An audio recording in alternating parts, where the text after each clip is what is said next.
Coucou tout le monde, j'espère que vous allez bien. Donc je vous retrouve dans une vidéo point lecture avec 3 romans, une BD et 2 albums jeunesse à vous présenter. Donc, on va commencer par les romans, comme ça si le reste ne vous intéresse pas, vous pourrez ensuite quitter la vidéo. Donc je vais d'abord vous parler de Kaléidoscope de Marie Caillé, publié aux éditions Castelmore, dont je ne le cache pas, je l'ai reçu en service presse. Donc ici on va y suivre Naomi, une jeune fille qui vit avec sa sœur Sandra, son beau-père Christophe et leur mère. Ils déménagent tous à Dijon, je crois que c'est. Oui, c'est ça. Suite à la séparation de ses parents, etc. Et ils vont atterrir avec donc, Christophe, le nouveau chéri de leur mère, pardon. Une maison complètement délabrée dans laquelle elles n'ont pas spécialement envie d'y aller. L'adolescence et le lycée est compliqué pour Naomi, ça ne s'est pas forcément très bien passé dans le précédent, même si pour autant elle n'avait aucune envie de quitter la région parisienne où elle vivait pour aller vivre à Dijon, un endroit qu'elle estime totalement perdu. Et Sandra, sa grande sœur, est encore moins enthousiaste qu'elle, puisque quand ils arrivent, elle refuse même de sortir de la voiture. Un beau jour, sa grand-mère, à Naomi, lui remet un kaléidoscope qui apparemment lui permettrait d'entrevoir un aspect différent des choses, l'aider dans sa vie et qui a une dimension assez fantastique. Je pense que je vais m'arrêter là dans le résumé, c'est pas la peine de vous en dévoiler trop. C'est un livre qui honnêtement se lit tout seul, c'est écrit assez gros, assez aéré. Si vous avez l'habitude des livres Castelmore, vous voyez de quoi je vous parle. Il fait un peu moins de 300 pages. Naomi est une héroïne qui j'ai trouvé très touchante, qui n'a pas forcément comment dire, un quotidien facile. Sa sœur est beaucoup plus sociable qu'elle, beaucoup moins renfermée, beaucoup moins timide. Tout est beaucoup plus simple pour l'aînée que pour la cadette. Et Naomi va faire comme elle peut pour tenter de s'acclimater, pour essayer de se faire à ce nouvel environnement, ce nouvel établissement scolaire, cette nouvelle vie de famille avec l'absence de leur père qui du coup, étant resté à Paris, leurs contacts sont assez brefs et peu réguliers. Cette découverte du kaléidoscope offert par sa grand-mère, qu'est-ce qu'il va lui apporter, comment et en quoi il va pouvoir l'aider. Cette phase qu'est l'adolescence qui n'est pas toujours simple quand on essaie de se trouver, de trouver sa place parmi les autres, de savoir être soi-même, de ne pas faire comme les autres pour faire comme les autres ou pour se faire intégrer tout simplement. C'est vrai que sur cette partie-là de l'adolescence, c'est quand même assez bien poussé, assez bien travaillé. Maintenant, moi j'ai eu un problème avec le fait que le kaléidoscope et la dimension fantastique mettent du temps à arriver. Alors que c'est quand même le titre du roman et que... Et voilà, on s'attend à ce que ça arrive beaucoup plus tôt, ça arrive à peu près à la moitié du roman seulement. Et j'ai trouvé que c'était assez peu détaillé, c'est quand même assez survolé pour moi. On est plus vraiment dans le quotidien de Naomi à l'école et sur le fait qu'elle est très renfermée, qu'elle a du mal à s'ouvrir aux autres, quand elle voit les autres, comment ils agissent aussi. Et je sais pas, il m'a manqué quelque chose pour que je sois embarquée totalement dans cette histoire. Après, c'était une lecture très sympa, très fluide. Marie Caillé a vraiment insisté sur les émotions de l'héroïne et ça, c'est très bien en soi. Maintenant, j'aurais aimé que ça ne s'arrête pas là où ça s'arrêtait, qu'on ait un peu plus d'éléments. Peut-être même que le livre fasse 100 pages de plus, ça ne m'aurait pas dérangé. Mais qu'on fouille aussi bien un peu plus l'aspect fantastique que la suite des événements. Parce que j'ai trouvé que ça s'arrêtait d'une manière qui, moi, malheureusement, n'a pas su me convaincre. Donc c'est plutôt dommage. Maintenant ça se lit vite, ça se lit bien et je sais qu'il y a de meilleurs avis que le mien dessus. Des gens qui ont adoré, des gens qui ont eu des coups de cœur. Donc à vous de vous laisser tenter peut-être et de vous faire votre propre avis. Mais c'est vrai que j'en attendais un petit peu plus pour être honnête. Ensuite je vais vous parler d'un court roman que j'ai acheté aux Imaginales. Il s'agit de Smartphone Panic de Arthur Tenor, publié chez Scrinéo, qui est sorti, il me semble, cette année. Si je ne dis pas de bêtises. Non, déjà, il a été écrit l'an dernier, donc oui, je pense que... Oui, janvier. Il est sorti en janvier. Donc voilà, j'avais très envie de découvrir La Plume d'Arthur Tenor, et c'était un titre qui m'avait interpellée quand je l'avais vu passer, et je me suis dit que pourquoi pas tenter La Plume de l'auteur en commençant par celui-ci. Donc ici on va y suivre Cléa, qui est une adolescente. Alors oui voilà, elle est au lycée je crois. Hein. Première année de lycée, dernière année de collège, je sais plus, elle a 15 ans. Ses parents ont installé une application dans son téléphone qui leur permettent d'espionner leur fille et de savoir à quel moment elle se trouve à quel endroit. Parce qu'ils ne veulent pas qu'elle aille boire un coup au café avec ses amis, ils veulent que quand elle sort de l'école, elle rentre à la maison et pas qu'elle vadrouille à droite et à gauche. Son père a des fonctions très importantes. Je ne vais pas vous dire quoi parce que j'ai aimé le découvrir après, mais voilà, il y a quelque chose de très très important, il a un job avec des sacrées responsabilités. Et ça va avoir une part importante aussi quelque part dans l'histoire. Et voilà, Cléa, on a ras le sac que ses parents l'espionnent, que ses parents sachent où elle se trouve à tout instant. Elle veut pouvoir aller avec ses copains sans être espionnée, pistée toutes les 5 minutes. Et elle n'a absolument pas conscience du danger qui peut se tramer à partir à droite et à gauche sans que les parents ne soient ne serait-ce qu'au courant. Et elle comprend pas cet acharnement, surtout de sa mère, à la fliquer comme elle le fait. Avec ses amis, dont notamment... Rami, je crois qu'il s'appelle. Ravi, pas Rami, pardon. Et un de ses meilleurs amis, donc Ravi, va lui détecter une application qui permet justement de court-circuiter cet espionnage. Cette application, une fois installée, vous permet de choisir l'endroit où vous voulez qu'elle vous localise alors que vous n'êtes pas là. Et du coup, plus personne ne peut vous pister. Cléa va se laisser bien entendu convaincre, sinon il n'y aurait pas d'histoire. Et... c'est un logiciel, il faut savoir que c'est un logiciel qui vient du dark web avec les dangers et les inconnus que tout cela représente. Et Cléa va plonger dans quelque chose qui va vite la dépasser. Voilà, je vais m'arrêter là pour le résumer parce qu'on vous dit de toute façon derrière. Et soudain c'est la liberté, mais à quel prix? Car rapidement Cléa voit le piège se refermer sur elle et l'application prend petit à petit le contrôle de sa vie. Comment lutter alors contre un ennemi invisible et surtout intouchable? Et c'est vraiment ça qui va se passer. On va suivre Cléa tout au long de ce roman avec ce qui lui arrive, ce que l'application lui permet de faire, mais aussi le fait que les gens qui sont derrière cette application vont essayer de la contrôler à tout prix au fur et à mesure sans qu'elle voie spécialement ce qu'elle a mal, sans qu'elle voie le danger. En amont, elle ne réalise pas forcément et c'est bien ça qui fait que ça devient très dangereux. Les parents, oui, peuvent être chiants à vous fliquer, mais c'est pas pour autant qu'il faut plonger vers ce genre d'application. Internet est très pratique, il faut être honnête, mais il est aussi parfois très dangereux et il faut savoir s'imposer des limites et pas non plus faire tout et n'importe quoi sous prétexte que c'est à portée de main. Et ce livre met vraiment en garde. Après il y avait un préalable au début, préambule de l'auteur au début du roman qui vous dit vous avez deux façons de voir cette histoire. Soit vous la voyez comme une histoire, dans ce cas là elle vous fera réfléchir, soit vous la voyez plus comme une histoire vraie et là honnêtement il y a de quoi flipper. Mais j'ai pas tilté plus que ça et on apprend après le livre. On apprend dans l'épilogue, parce que c'est un épilogue de l'auteur, on apprend que toute cette histoire est véridique. Et franchement, c'est un livre utile, c'est un livre important. Et ce serait bien qu'un maximum d'adolescents lisent ce livre et se rendent compte des fois que oui, les parents c'est chiant. En même temps, les parents, ils sont pas là pour céder à tous les caprices non plus. Ils sont pas là pour vous dire amen à tout, ils sont aussi là pour vous protéger quelque part. Alors oui, certains vont un peu dans l'exagération, je ne dis pas le contraire.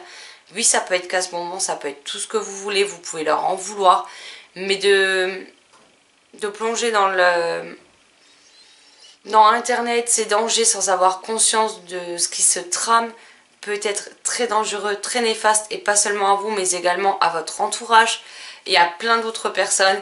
Et ce livre est une très bonne mise en garde et j'espère que les lecteurs qui le liront, ça leur permettra de réfléchir, de s'interroger et de voir les choses un peu différemment et sous un autre, avec un regard nouveau.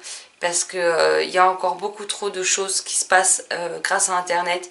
Et les ados ont parfois tendance à être assez naïfs, à ne pas voir le mal. Ils ont tendance à voir le bien partout, à se croire encore au pays des bisounours. Et on est loin du pays des bisounours et à un moment donné il faut prendre conscience des dangers qu'il peut y avoir à parler à un inconnu dans la rue, à aller sur internet et à donner des informations personnelles comme ça en se disant oui mais ça craint rien. Si, il y a toujours un risque et ce livre est là pour vous mettre en garde là-dessus et vous permettre de réfléchir sans pour autant vous faire la morale. C'est ça qui est quand même très fort, surtout dans un court roman, et j'ai beaucoup apprécié ma lecture. Ensuite, on a Azuro et le défi du Père Noël de Laurent et Olivier Souillet, illustré par Jérémy Fleury aux éditions Ozo. Donc celui-ci n'est pas un album souple, il est cartonné, mais avec des bords... enfin, vous savez, la couverture, elle est... Ah, je vais y arriver. Elle est toute molle, ce qui fait que les enfants ne devraient pouvoir normalement pas se blesser avec. C'est un album qui me fait envie depuis très longtemps, je ne le trouve jamais, même en période de Noël. Et là, je me suis dit aux Imaginables, je vais voir s'ils l'ont, je l'achète sur place. Ils l'avaient, il en restait 2. Donc je me suis jetée dessus avant que ça disparaisse. Et je suis très contente de l'avoir découverte. Donc ici, le Père Noël va avoir un problème avec ses reines. Et il aurait besoin d'un dragon pour... je vais y arriver. Pour tracter le traîneau et faire sa livraison de cadeaux pour le jour de Noël. Et il va mettre au défi Azuro, mais également Vermillon.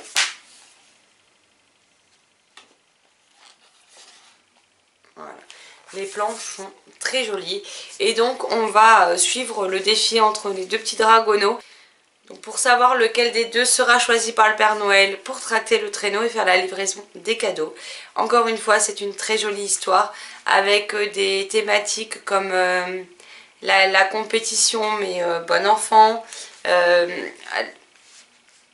quelque part l'entraide, l'amitié. Enfin, il y a plusieurs thématiques encore une fois d'aborder et j'ai beaucoup aimé. C'est un album clairement féerique.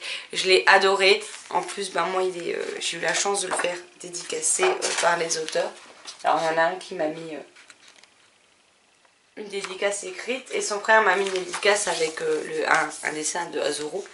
Alors Azuro ne ressemble pas à Azuro de Jérémy Fleury, mais l'attention est toute mignonne et j'ai beaucoup aimé. En tout cas, c'est une série d'albums dont je suis totalement fan et je ne peux que vous le recommander, même si j'avoue qu'on n'est pas trop dans la saison. Mais c'est pas grave, je l'avais enfin, j'avais envie de le découvrir, donc bah, je vous le présente tout naturellement. Et si vous ne connaissez pas cette collection, je ne sais pas ce que vous attendez. Les albums comme ça durs sont à 9,80 € et les albums tout souples sont à un petit peu moins de 6 €, 5,95 € je crois. Donc vraiment un petit prix et les illustrations sont canons, les histoires sont géniales et ont toujours des thématiques bien précises.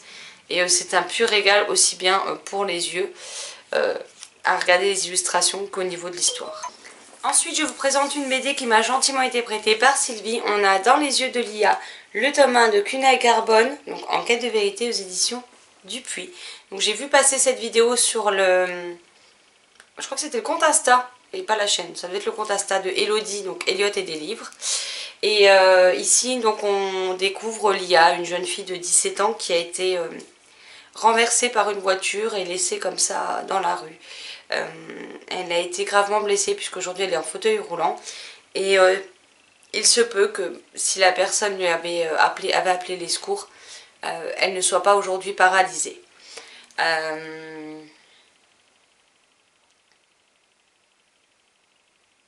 Je suis en train de regarder de quoi on vous parle dans la 4e, histoire de ne pas spoiler, mais en fait ils en parlent. Donc elle va découvrir par la suite que leur silence, enfin le silence de ses parents a été acheté avec un certain montant qui couvre, enfin c'est un cabinet d'avocats qui a fait transmettre la proposition qui a été acceptée par les parents. Et du coup, ils ne connaissent pas l'identité de la personne qui l'a renversée. Mais Lia n'est pas de cet avis, Lia veut savoir qui c'est et pourquoi on l'a laissée dans cette ruelle, dans cet état-là, sans appeler les secours. Et donc elle va tout faire pour intégrer ce cabinet sous un pseudo et le temps d'un stage pour découvrir de quoi il retourne. Donc ce tome est vraiment une première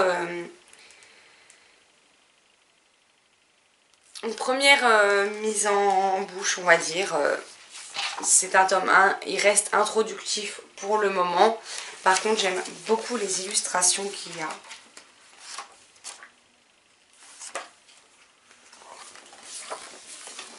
Bon, décidément, la feuille dedans ne veut pas rester. J'aime beaucoup les dessins, le crayonné, comment c'est, les couleurs choisies. Et j'ai passé un très bon moment avec cette BD. Bon, bien entendu, c'est un tome 1, il reste introductif. Donc j'aimerais bien lire la suite à l'occasion parce qu'on a envie de savoir si l'IA va avoir la possibilité de retrouver l'identité de cette personne ou non. Après, peut-être qu'elle apprend des choses aussi dans ce tome-là, hein, mais ça, ce sera à vous de le découvrir. Si le fait d'apprendre la vérité, qu'est-ce que ça va lui apporter? Si du coup, la personne qui l'a laissé là, quelles ont été ses motivations et les raisons qui ont fait qu'on l'a laissée agonisante dans la rue, quasiment sur le point de mourir, sans lui porter assistance. Comment on peut... alors déjà qu'on renverse quelqu'un, c'est une chose, mais qu'en plus on prenne la fuite et qu'on essaie d'acheter le silence de cette famille. Enfin, quelles sont les raisons? Parce que moi j'ai très envie de connaître ces raisons, même si pour moi il n'y a aucune raison valable en fait, hein. Clairement il n'y a aucune raison valable à ce qu'on agisse de cette façon, mais j'aimerais voir comment la personne va se justifier. Du coup, quelle sera la décision de l'IA? Est-ce que l'IA, si elle arrive à apprendre la vérité et à parler à cette personne, qu'est-ce qu'elle va faire? Est-ce qu'elle va décider de le poursuivre? Est-ce qu'elle va décider d'honorer l'accord entre ses parents et le cabinet d'avocats, c'est-à-dire le silence? Et voilà, ça soulève pas mal de questions et j'aimerais bien avoir les réponses, mais je pense qu'il va falloir être patient étant donné que ce tome-ci vient juste de sortir. Mais en tout cas, voilà, une BD sympathique qui pour une fois n'est pas à des prix astronomiques puisqu'elle fait 12,50 €, sachant qu'il y a beaucoup de BD dans les 15 à 17 €, donc voilà, ça reste un prix convenable. Les illustrations, comme je vous disais, sont très jolies et j'ai hâte d'en savoir plus sur cette histoire. Ensuite, Sylvie m'a prêté un album jeunesse que j'ai vu sur la chaîne, alors je ne sais plus si c'est la chaîne d'Elodie, donc Elliot et des livres, ou sur la chaîne de Pikitty, donc de Steph, de Pikitty Booking, mais elle m'a prêté Le Souffleur de rêve de Bernard Villot et Thibaut Prugne, pardon, aux éditions Gauthier-Langros. Donc il est quand même beaucoup plus grand qu'une BD cet album, je vais vous montrer en comparaison avec Dans les yeux de Lia qui a une taille standard. Vous voyez, il est beaucoup plus grand. Ici, on va y suivre... je ne sais plus comment il s'appelle, ça commence bien.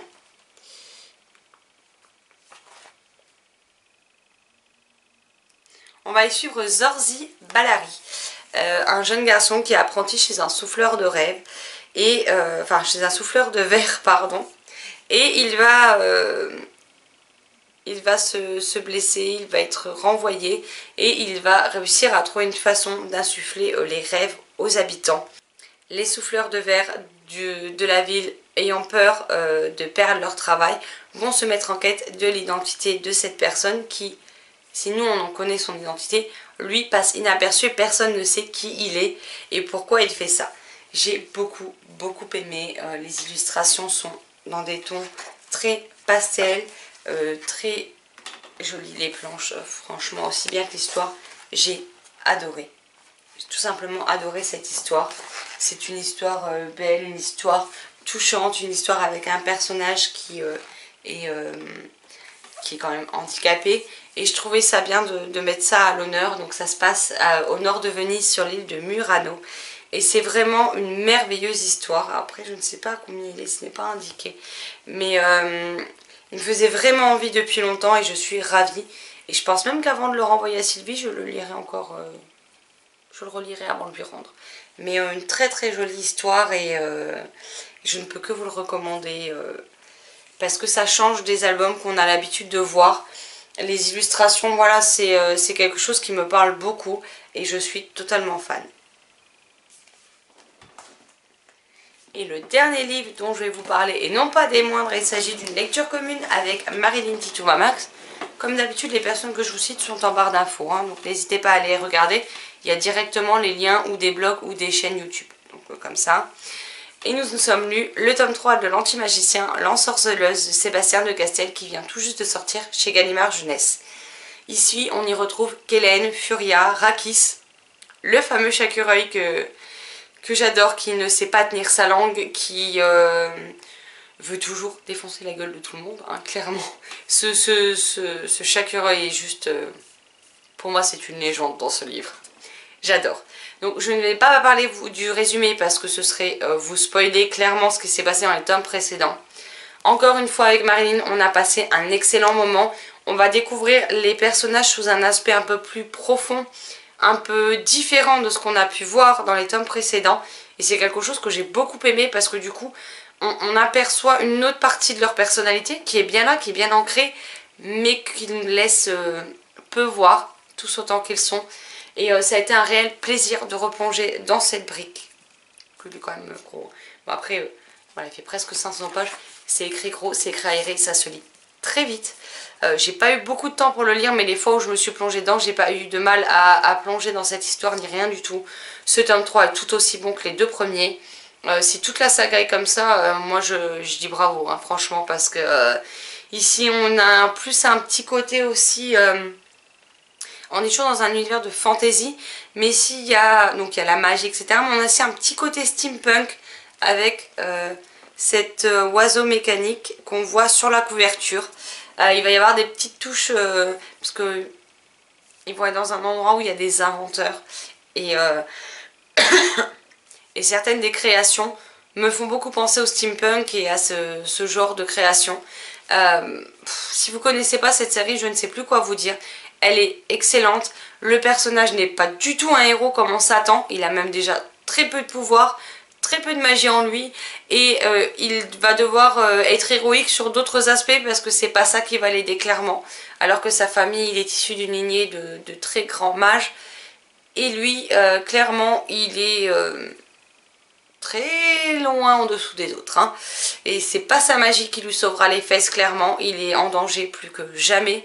On voit certaines choses se profiler à l'horizon, certaines choses qui promettent encore énormément de rebondissements et énormément de surprises, aussi énormément d'agacement parce qu'il y a certains personnages, mais comme j'ai envie de faire comme Raki, c'est de les défoncer, tellement ils me tapent sur les nerfs et tellement ils sont juste cruels, ignobles, tout ce que vous voulez. À côté de ça, on a un Kellen qui tente de faire toujours de son mieux. Ça marche pas à tous les coups. C'est pas toujours tel qu'il le pensait. Mais il essaye, il l'abandonne pas même quand il est épuisé, qu'il en a plus que marre. Il tente le tout pour le tout à chaque fois. Il ne se laisse pas abattre. Mais en dehors de ça, il a des moments de doute, il a des moments de faiblesse. Et c'est ce qui le rend aussi attachant, aussi crédible. Furia est toujours une héroïne dont on ne comprend pas forcément toujours le sens des paroles au moment où elle les prononce, mais qui prennent tout leur sens plus tard. Au bout du 3e tome, on devrait être habitué à ses paroles et au fait qu'elle ne dit jamais rien pour rien. Elle ne parle pas pour être inutile en fait, clairement. Si elle n'a rien de pertinent à dire, elle se tait, clairement. Raki apporte aussi beaucoup d'humour. Il apporte aussi de la légèreté dans des passages qui ne sont pas forcément beaucoup. Bon, même pas du tout d'ailleurs. Et j'adore ce Chakureuil. Et dans ce tome-ci, j'ai eu des pincements au cœur. J'ai eu énormément peur pour certains personnages. J'ai eu peur de la suite des événements. Et personne n'a encore sorti d'affaires dans ce tome-ci. Je pense que ce qui va se passer dans les 3 tomes suivants promet d'être explosif. Je ne sais pas du tout comment l'auteur va mener sa barque et nous diriger vers telle ou telle chose. Si ça se trouve, il a prévu un truc encore tout autre que les 2 possibilités que moi je vois à l'heure actuelle. Et je suis toujours agréablement surprise par cet tome-ci, de cette saga. Enfin voilà, foncez dessus. Honnêtement, alors il est traduit par une femme. Voilà. La plume de la traductrice, alors je ne sais pas si c'est fidèle à la plume originale de l'auteur, je ne sais pas, je peux pas vous dire. Mais en tout cas, c'est un livre qui a son lot d'action, de rebondissements. On a des petits temps pour souffler, mais maintenant il n'y a aucune longueur, aucune lenteur, malgré l'épaisseur des tomes. C'est très addictif, très prenant, et à peine je l'avais fini. Alors pour une fois, on finit pas non plus sur un cliffhanger de malade, et pourtant, si le tome 4 était sorti, je me serais déjà jetée dessus. Bon, en même temps, il est déjà précommandé depuis plus d'un mois, hein. Mais il va falloir attendre septembre, début septembre pour sa parution. Et le temps va me sembler encore une fois très long. En fait, à chaque fois que je lis un tome, après il y a 6 mois d'attente. Ce qui peut être très court hein, par rapport à d'autres sagas. Mais j'aime tellement cette série que ben c'est C'est un crève-cœur d'attendre 6 mois avant de me plonger dans l'autre tome parce que à chaque fois je sais que c'est des tomes qui vont pas durer, des tomes qui vont être bouffés en deux-deux. Et j'arrive pas à me réfréner parce que dans tous les cas c'est tellement addictif que j'ai envie de savoir ce qu'il en est et je ne peux pas me restreindre et le poser en fait. Je suis obligée de taper dedans comme une grande malade pour arriver au bout de ce tome. Et après je pleure parce que j'ai 6 mois d'attente. Un des fameux dilemmes de lecteur. Mais voilà, une série génialissime de fantasy, jeunesse, mais différente de ce qu'on a l'habitude de voir et que je ne peux que vous recommander à 10 000%. Voilà, ce point lecture est à présent terminé. J'espère au montage qu'il ne sera pas trop long. Sinon, je m'en excuse pour ceux qui n'aiment pas les vidéos longues. En même temps, si vous me suivez depuis un moment, vous savez que moi, les vidéos courtes, je ne sais pas vraiment les faire. Hein. À part les sorties livresques éventuellement, mais ça s'arrête à peu près à ça. Voilà, j'espère que mes avis vous auront plu. Si vous avez lu certains de ces titres ou qu'ils vous font envie, n'hésitez pas à me le dire en commentaire. Si à vous aussi des titres comme ça que vous aimeriez que tout le monde découvre, lâchez-vous dans les coms. J'irai toujours jeter un coup d'œil sur les résumés. Et si ça me plaît, ça finira ou dans la palle ou dans un premier temps dans ma wishlist. Hein. Mais de toute façon, ce qui finit dans ma wishlist, à un moment donné, mon autre finira dans ma palle. Donc bon, voilà quoi. Sur ce, je vous souhaite un excellent mercredi, de belles lectures et je vous dis à très vite dans une prochaine vidéo. Bye bye.